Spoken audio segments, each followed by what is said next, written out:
to, okay, now we're stepping into your space. What's the vision for the space? What are the possibilities for this space? And we also are getting to know, how do you live actually in your home? Because clients can tell us one thing via, a phone, and then you go and you're like, oh, this is not at all how you live. I love working with families. That's probably the heart of what I do.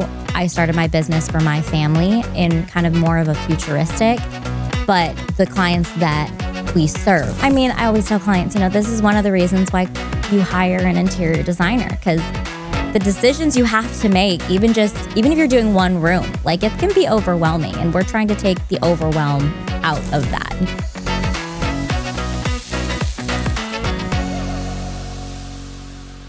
Welcome back to another episode of the Mind Your Own Business podcast. I'm attorney Jerry Parisi, and with me today is Esther Ellard. Did I say that correctly? Ellard? Ellard. Yes. Excuse me. Almost. Esther Ellard. Yeah. Almost got it. Yeah. Effortless Designs. Welcome. Yes. Thank you. Thank you for having me. And you are an interior designer, correct? Yes. Awesome. We are in a local interior design studio. Cool. And I don't know anything about design. Awesome. I did this whole podcast room by myself. I love that. No, I love the blue. It looks great. But yeah, so tell me a little bit about what is interior design? What is the, overarching goal of interior design? Yeah, I would say interior design at its most basic core is being able to create spaces for clients and help it to become the backdrop for their everyday moments. That's something that is at the core of our studio. So every time we're designing a space, we are trying to problem solve for maybe storage needs or, relational needs, whether they like entertaining or relaxing, things like that. And it just becomes the backdrop for their home, and it provides kind of that 24/7, 365 comfort for them. Cool. Well, I like, for me personally, not have to clean up too much. Right. So minimalist, yes. I guess. What could you design for somebody like me who wants, the minimum and not a lot of clutter? It just drives me insane if I walk home and there's, right. stuff everywhere. That's probably the number one thing that people come to us and they're like, we just have a lot of things and we like our things, but we need them to be hidden so we don't see them as often. So a lot of times our clients are active families and there's a lot going on, whether that's from sports, whether that's just from daily activity going to and fro. So the first thing that I would probably recommend is investing in millwork. And that could be storage. Yeah, that could be storage cubbies. That could be hidden nooks, hidden shelves, hidden drawers within benches and things like that. Just anywhere where we can maximize the most out of the space, where shoes can go, where coats can go, where backpacks, all of those things can really just be placed. Cords, charging centers. So that would be probably the first thing that I would recommend and that I really rely heavily on in a lot of our projects, whether that's mudroom, kitchen, bathroom, whatever that looks like. And then the second thing is really the cleanability, right? Making sure it's easy to clean is going to boil down to materials. What materials are you using? And also just understanding what you're comfortable with as well. So for our clients, the very beginning of our process starts with them. So we get to know them. Are they a perfectionist? Are they not a perfectionist? Are they okay with high maintenance materials, or do they want really low maintenance materials? Do they cook a lot? Do they not cook a lot? And from there, we're able to kind of guide them in the right direction of what materials is going to be the best option for them. That's cool. So I like the millwork. I've seen the pictures of the cubbies and all these different, I don't have really any of that stuff in the house right now, but all the hidden storage areas that you're talking about, I think those things are really cool and functional. I wish I had some at my house. Yeah. What do you think is one of the areas that you feel could be more maximized in your own house? So you mean which room? Yeah, which room? Yeah, we have a living room where it was like a dining room area. And we took out the dining room table because nobody uses a formal dining room table anymore. Okay. So now it's just where the kids play. But my wife and I have talked about putting in some nice reclining chairs and having built-in bookshelves. So an area where we can sit and read and maybe play some family games, board games in there. Yeah, that's sort of what we need to do and figure out. Yeah. Right now, it's just Legos everywhere. And, honestly, one of the best things to do in those rooms that are kind of multifunctional, we want the kids to play, but the parents also want to relax in there and really it be a backdrop to family time. I always recommend maximizing the up space. So yes, the built-ins are a great idea, but getting more creative than just bookshelves. Are you going to want closed cabinetry? Do you need hooks inside of those cabinets? Do you need charging stations? Because, maybe your kids have a lot of iPads and things like that.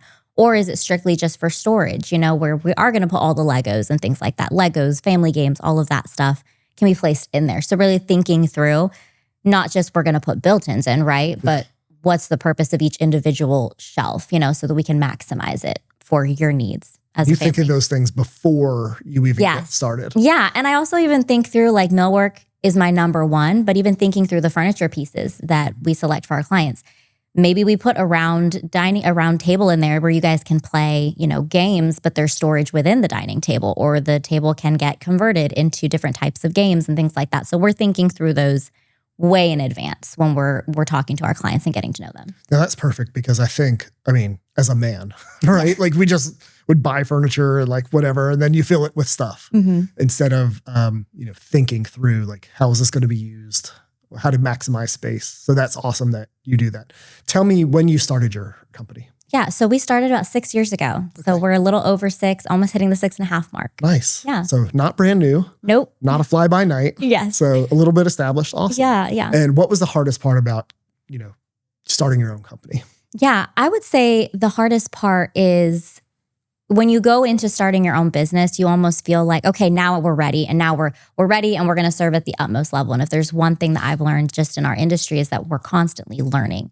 And anyone in the home industry could tell you this, whether they're a builder, a designer, is that the industry is constantly changing, constantly evolving. Something that maybe worked 3 years ago may not work now, as a business owner. And so that's one thing that for me is just constantly staying on top of things as we're trying to evolve with our business, trying to grow it. And I think at the core, I want to serve my clients, right? I'm here to serve them, serve their design needs. So making sure that I'm always giving them that high touch signature service, but also pushing it to be better with every single project. That's really interesting. As an interior design company, right? I guess things would change rapidly. Yeah. Trends change, people's tastes, colors change. I mean, I've heard the criticism against millennials that we love this millennial gray, which if you come to our house, it's gray. You come to my office, all the walls are gray. But does that change with like people's generation, like how old they are and sort of what their tastes are? You have to keep up with all those sort of things. Obviously, that's been difficult, you said? Yeah, I mean, that's a great question. I would say that there's like a difference between like trendy versus timeless. There are definitely, with each generation, there are different trends. So you walk into a house, you're like, oh, this was the Tuscan era where everything was Mediterranean, or this was the millennial gray era. But there are some features that kind of are your foundation that are timeless features, whether that's from materials or whether that's just, overall trim work, things like that are just your base. And of course, as each generation, evolves and creates their own signature style, those are where the trends kind of come in, and where a lot of people can get caught up in the trends and then they forget that like timeless foundation. So yes, keeping up with the trends, but also making sure that when we're implementing them for our clients, we're implementing something that can last for at least 10 years, right? We don't want you to have to keep changing your home every single year. It's supposed to last for at least 10 to 15 years. So we try to balance, as an interior design studio, we're keeping up with the trends and balancing them with the timeless aspects so that when we're designing for clients, it's not just trendy, it's not just timeless. We're blending the two. Great. And that's a good segue into my next question, which was going to be, how often should I be, I guess, or should somebody who really cares about their home, probably my wife, be considering changing the look, the aesthetic, the design? Is it just when you want to, or keep up with trends? Like, how do you determine that sort of thing? Yeah. So one of the biggest mind shifts is not worrying about trends, to be completely honest with you. I would say, if you see something that you really, really love, sure, maybe incorporate it into your house. But you definitely don't have to be doing it every season. Like you see some people that are like switching their home every season. I'm like, what in the world? Yeah. I would recommend you definitely don't have to redesign your home more than once every 10 years, with maybe a refresh every 3 to 5. And when I say refresh, that means, okay, maybe we're freshening up the cabinets with a different paint color, or we're switching out the knobs, not necessarily doing a whole demo. That can wait for 10 to 15 years. So that would be my recommendation. A lot of times when we have our clients, I'm designing for longevity for them. We're investing in hard finishes and furnishings that are going to last for 10 to 15 years. And maybe we're just refreshing pillows and, light paint and things like that every 3 to 5 if they want to. Gotcha. Do you think that is good for business by making that longevity play, or would it be better for you to do some trendy thing that they need to come back to you in a couple of years and fix? Right. That's the balance. No. I mean, just at the core of our studio, I believe that, again, design is supposed to be the backdrop to your everyday moments, and it's not supposed to complicate your life. It's supposed to support it. I truly believe that if you're constantly worried about the latest and greatest pillows or the latest and greatest patterns and paints, it's going to distract from your everyday life. And that's not the purpose of design. And that's not how we design. So for us, longevity is the goal. And the reason why that's the goal is because we're building that relationship with our clients. And yes, they might not use us for another 10 to 15 years, but we're still connecting with them at least twice a year. We're still building that relationship. If they need anything, we're there. We're supporting them long term so that by the time they get to 10 to 15 years, they're like, oh, okay, no brainer. We're going to go with Effortless Designs because we've had such a great relationship with them and they understand what we've been going through over the last 10 to 15 years. Cool. Yeah. You mentioned some timeless pieces or timeless designs. What are some things that you're thinking when you mention the timeless sort of aspect of interior design? Yeah. So this is, of course, controversial, right? In our interior design. Yes, in our interior design industry. I would say timeless pieces or timeless aesthetics stem a lot from nature-inspired aesthetics. So I would say anything that, we have this movement right now that everything's earthy and grounding, but that was here, a few decades ago as well. That was here 50 years ago, where people were relying on nature-inspired color palettes, nature-inspired materials, all of those things. Marble doesn't go out of style. That's a timeless material. It's more high maintenance in certain cases, but it was in, quote unquote, 100 years ago, and it's still in today. It's just in a different variation. So that would be your timeless base. When it comes to color palettes, if you take inspiration from nature, you really can't go wrong. It's not that you can't have color, but when you take your inspiration from nature, it just grounds your entire space and it allows it to last over a longer period of time. Gotcha. So when you say nature and natural colors, you mean like gold, right? Like that's one of them. So I could put gold accents on sort of a Liberace Trump take on interior design. So my version of a nature-inspired would be really getting it literally from nature. So you're thinking your browns, your greens, you're thinking beiges, whites, blues, those kinds of colors, and not necessarily electric blue. It could be electric blue, but it could be, a dusty blue. It could be a baby blue. So just kind of keeping that as your grounded palette and then kind of taking that throughout your entire home to make it cohesive. And I do feel like a lot of our clients, they come to us because we have more of a nature-inspired palette, and that leads to it having longevity in the long term. And then having fun with different nature-inspired patterns. You have florals, you have botanicals, you have wood textures, things like that. Those are the things that are going to last in the long term and are going to make sure that your home feels timeless. I like that. It's already making me relax just thinking about the nature-inspired home. Cool. I've seen some criticism online about, people are saying that the world is losing its color, right? And everything's going to gray and black and these, colorless, soulless designs in a lot of commercial spaces. What are your thoughts on that criticism? Yeah. Oh, I love that. So personally, I'm a huge fan of neutral homes, but one of the things that I try to tell my clients anytime they come to me is we're designing for you.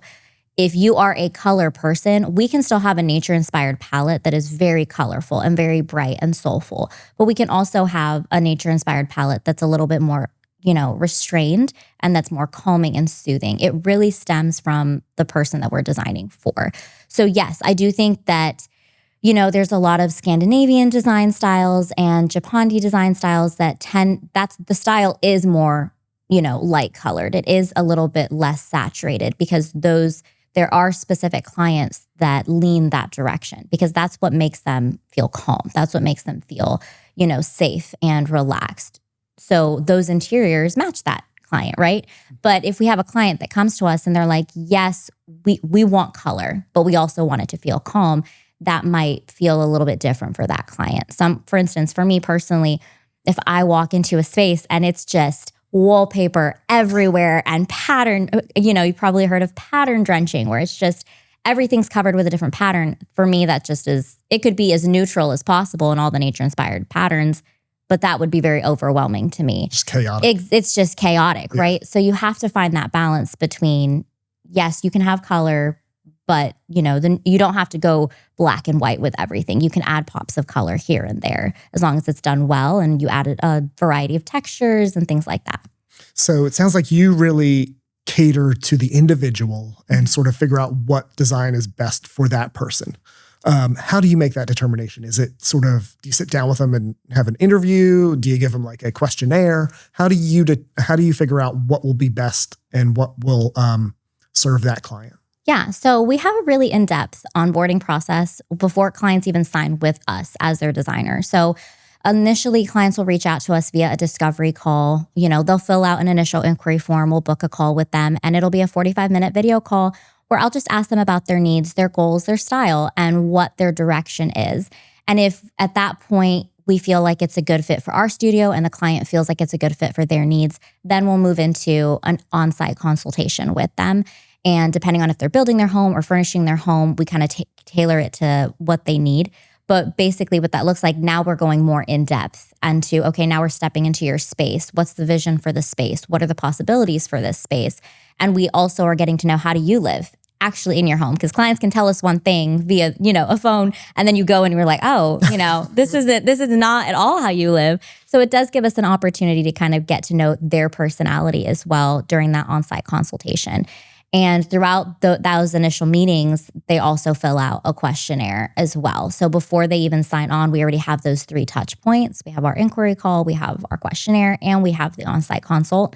And through those 3 avenues, I'm really able to get to know their personality, their style, their taste, and things like that. And one of the biggest things of our consultations is that we take about 30 minutes during the consult, and I just show them different images of things that I've heard from them that they say that they like. And I'll show them, here's an image of a transitional living room. And they may have said, we love transitional. But then they see the living room and they're like, oh, no, that's not at all what we want. And I'm like, okay, well, why? Why don't you like that? Is it maybe you don't like the sofa? Maybe you love everything else in the room, but you just hate that the sofa's leather. I don't know, things like that. Because every person is so unique and different. Every family is so unique and different.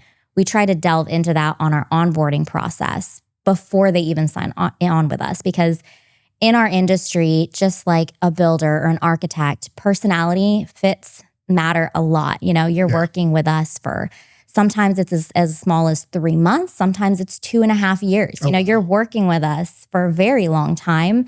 And we need to make sure that personality fit is good, because at the end of the day, we're getting into your personal life. We're getting into your personal home, and we need you to trust us that we are making the best decisions for you when it comes to the design, so that it can be the backdrop to your life and you don't feel like, oh, I didn't really like the design, things like that. So it's really, it's built on getting to know the individual during our onboarding process and then building that trust over a long period of time. Have you ever had that situation where you've come in, you've done the redesign, the interior design, and then they were like, the client was just not happy? Have you ever had Not that? yet. No? So, and we'll be completely honest. So we have various phases, right, of our interior design process. And one of our first phases is concept design.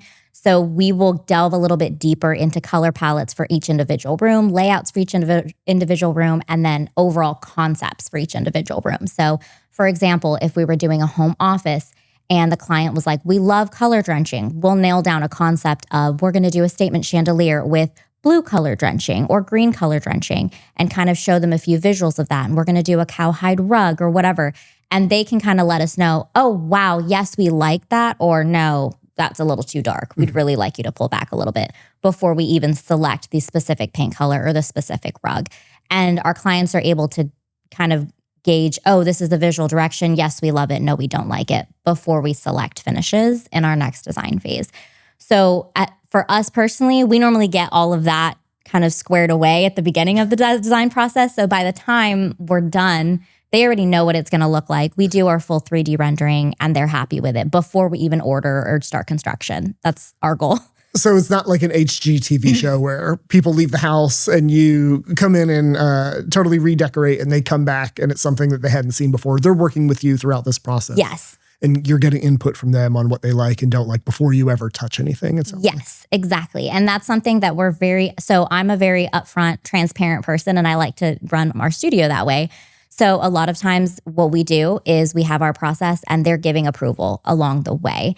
And like I said, we have a fully scaled 3D rendering for the clients at a certain point in the process once we've selected everything, so they can see everything to scale. And they can say, yes, we like this. No, we don't like this. Can we tweak it? Can we revise it?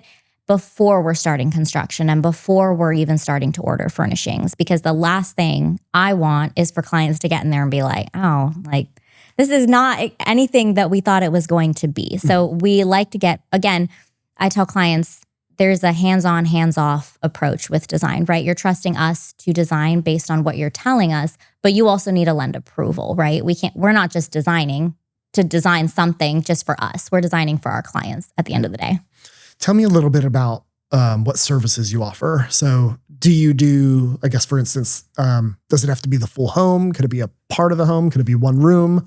And then within that, what do you do? The floors, the walls, the paint, obviously the furniture. Yeah. What all is involved in an Effortless Designs, job?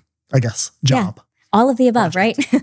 Yeah. So we offer, the term is full service design. And what that means is that we are essentially with our clients from concept to completion. So we take the vision and the collage of all of their images in their head, and we take that from A to Z. And that means from the, black and white blueprint all the way through the last, stem that you're putting in the vase. And that includes everything from paint colors, from wallpaper, from flooring, all of those things. We are planning from concept to completion. And that's where we're at. A lot of times our projects are partial to full homes. So clients are either coming in after they maybe purchased a builder grade home and it needs personality, and we're guiding them through that whole process. Or they're coming to us and they're building the home and they need design guidance from construction through furnishings. But we also work with clients that are maybe just doing 1 or 2 rooms, or they're doing their kitchen or something like that. So we're able to provide the same full service where we're selecting everything for them and we're coordinating everything for them, whether it's one room or whether it's a full home. You mentioned having it be a good fit, personality fit with the client. Yes. Can you tell me what is your ideal client? Like, who are you looking for? Who do you want to work with? Yeah. So I joke around with all of my clients, potential clients, right? When they come to me and they have at least 3 or 4 kids and 3 or 4 dogs, those are the clients for us, right? I love working with families. That's probably the heart of what I do. I started my business for my family in kind of more of a futuristic, but the clients that we serve are also families. And those are kind of our ideal clients, families that really, they are excited about investing in their forever home. And I say that term loosely because sometimes it can change, but really ready to invest in their forever home. They're wanting to make it feel like their family. It's not just another house for them, it's their home, and they're going to be there for a while. But they also have a lot of moving parts and it's very busy and active, and they really need an interior designer to come in and get at their vision and actually take it from concept to completion. Yeah. Cool. You mentioned starting the business for your family in a futuristic sense, I think is the term you use. Can you describe that and explain that a little bit to me? Yeah. So when I initially started my business, I started it right out of college, and I started it with the intent of one day I will have a family and I want to be able to have a little bit more, I say flexible, just a little bit more of a flexible business, where we have a good repertoire with clients going on. And if we need to take time off to go to a soccer game or to do, whatever we need to do with family or take care of sick kids, that's where I wanted my business to be able to flex around that and be able to take on as much capacity or as little capacity as needed during a different phase of life. So that's what initially inspired me to start my business. Nice. And with that being said, it kind of translates into, since I started my business, I met my husband 3 years ago and we've been married for 2.5 years. So you kind of see that as the business has been evolving, how it's fitting around how I initially started it to be. So because of that, it translates into serving our clients that happen to be families and that they also want the design to flex around their busy life. And that's exactly how we kind of merged the two thoughts together. And how has that merger gone? Has it been difficult? Have you had any pitfalls in, I guess, molding this business to the life that you want and the life with your husband that you've, I guess, envisioned? Yeah. I mean, so far, no. And I say that because we don't have kids yet. So far, no. But just wait. Yeah, no, I was going to say, everyone always says that.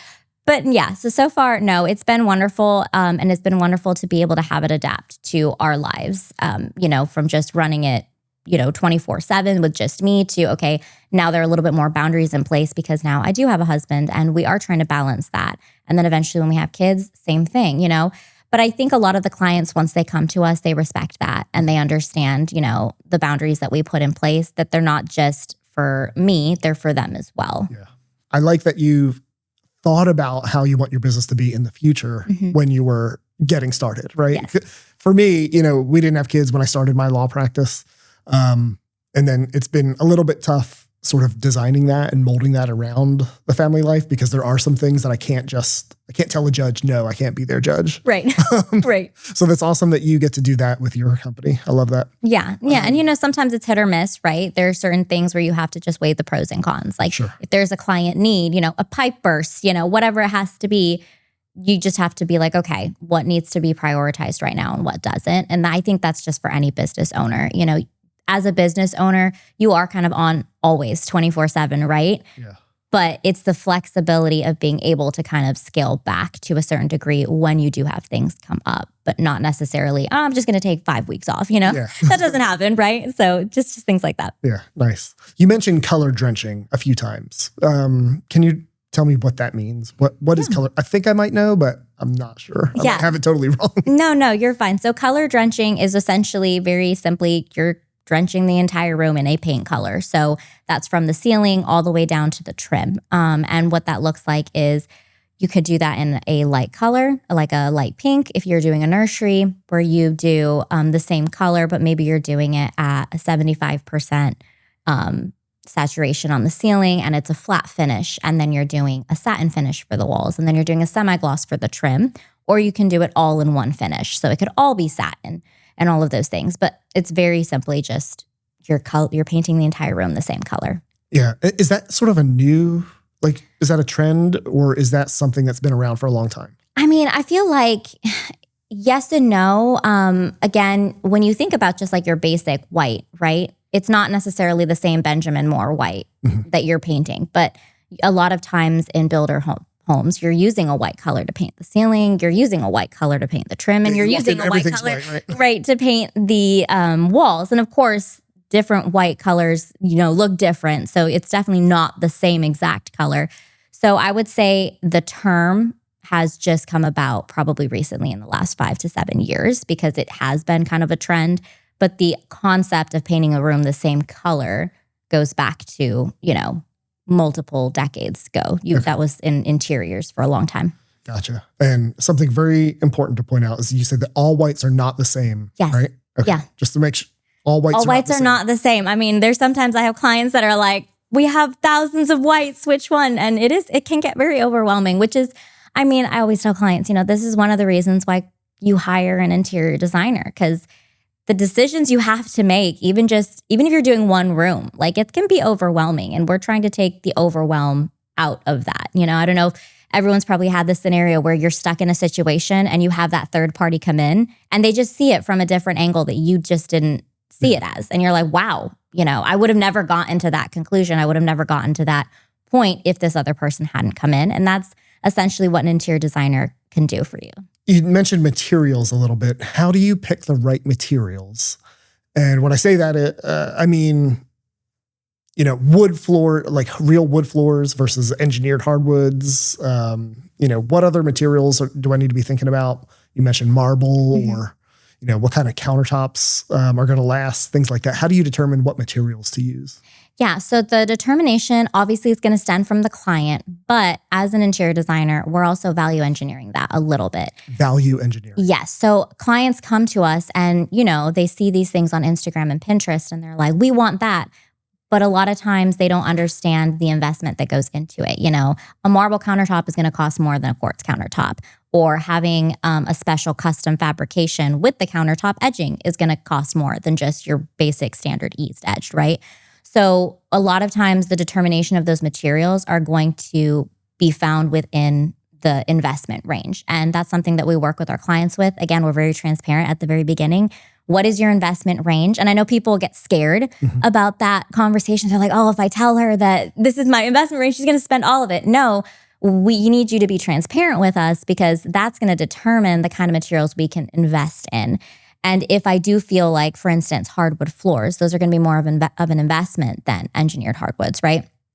Whether they're, stained on site or they're stained off site, that's also going to be a factor to consider when you're building your home or designing your home.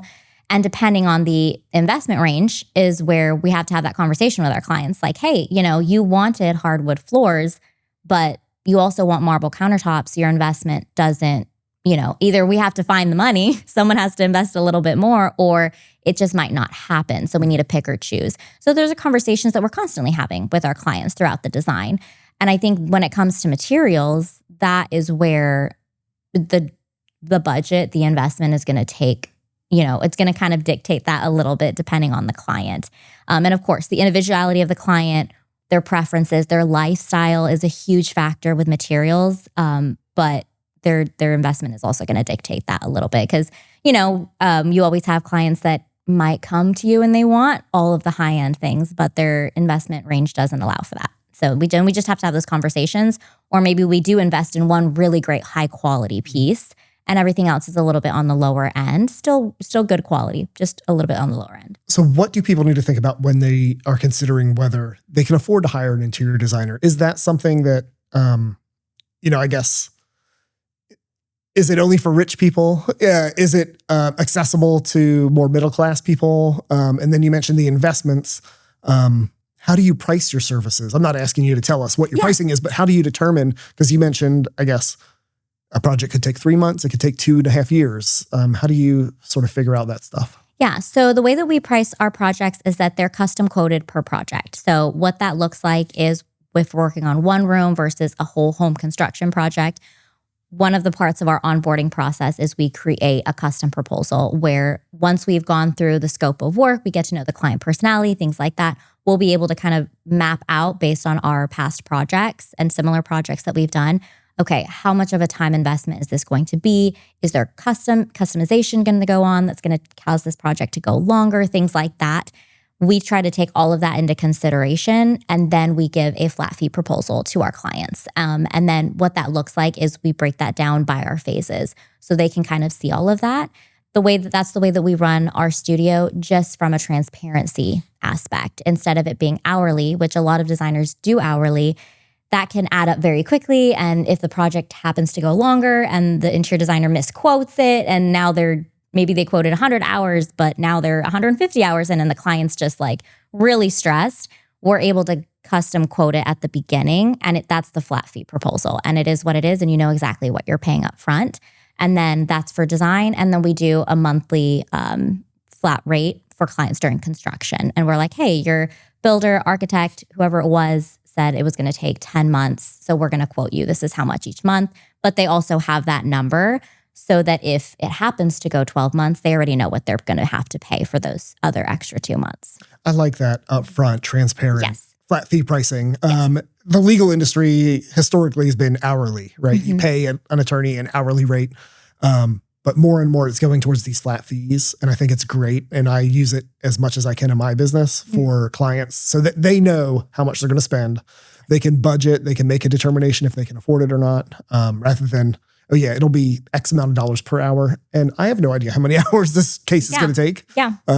So then I think that is really good that you do the flat fee. Yeah. And it can be different. The great thing is that we, for the most part, can control the design phases. So that's flat fee. But when it comes to construction, sometimes construction does go longer. And that's why we've created that flat fee monthly rate so that our clients know, okay, even if this does go a little bit longer, we already know what that monthly rate is going to be for construction support with the design intent. So all of those things, it just helps clients to be a little bit more comfortable. It can be a large number for them to swallow at the beginning, but once they see, okay, in the long term, this is going to be a 2-year project.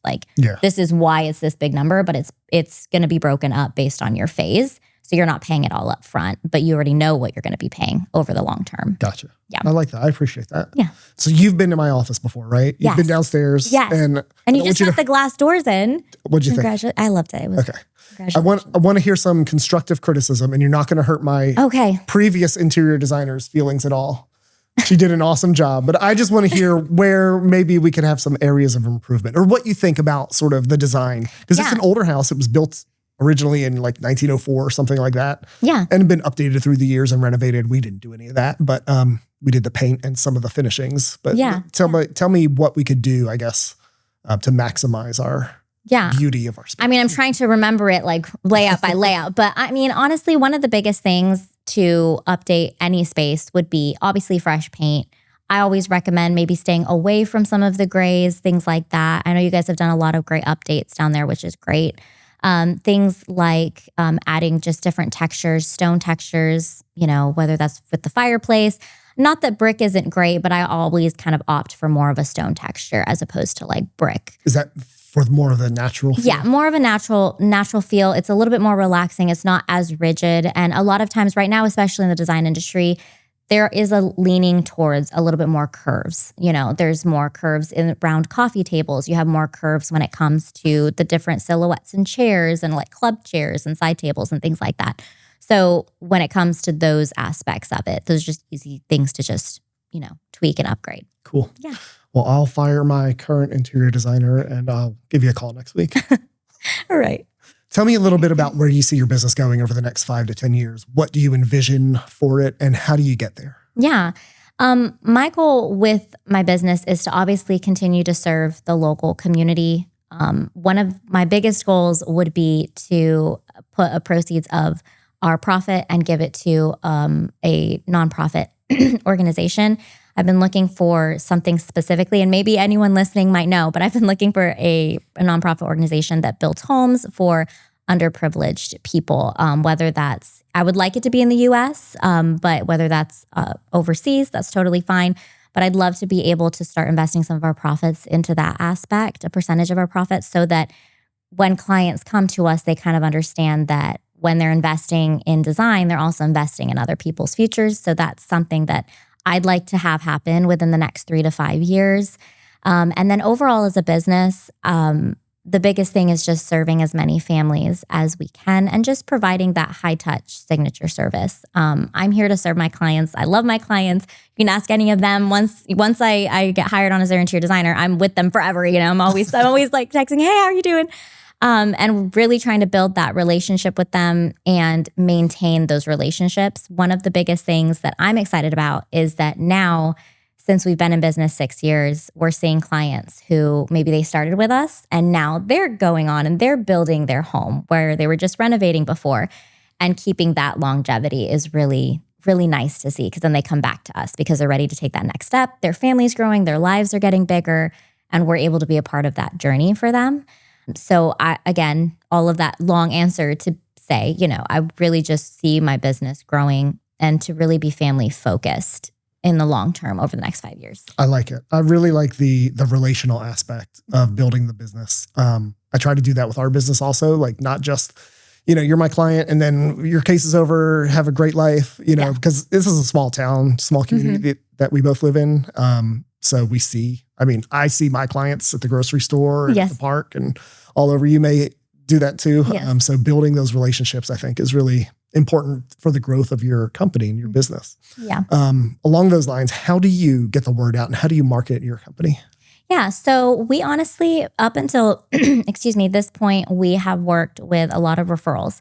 So I initially started my company as a staging business for the first 2 years and really got to know a lot of builders and realtors. And some of the realtors that we had during our staging phase before we transitioned into full service interior design, they have become our referral partners and they refer us a lot of their clients, which is wonderful. And that's really how we've gotten the word out. And then of course, repeat clients, clients that are referring us as well or coming back to us is really how right now we're doing everything. We're kind of delving more into, social media and a little bit more, local publications and things like that as well. Cool. And how can people find you if they want to work with you or learn more about your company? Yeah. So it's very simple. You can go to our website, effortlessdesigns.org, and you can just go to our inquiry button, fill out the form, and we'll just be in touch with you as soon as we receive that. Awesome. Is there anything else that you want to tell the world or the listeners? Yeah. I think one of the things I would just say is in a world of social media and in a world of quick HGTV reveals, just realize that there's no shame in hiring an interior designer. I think sometimes I hear a lot where clients are like, oh, this person, designed their entire home. We can do it too. And then they end up getting overwhelmed, or they get decision fatigue, or they end up having to make all these costly mistakes because they're not wanting to hire a designer because they've been fed from social media that like the DIY route is the way to go. Yeah. I would just say like you really make sure that you have the time to invest in the design portion of it. And again, as a designer, we're problem solvers. We're, trying to save you from having costly mistakes. We're also trying to save you time so you don't have to worry about the design. You can still go live your life.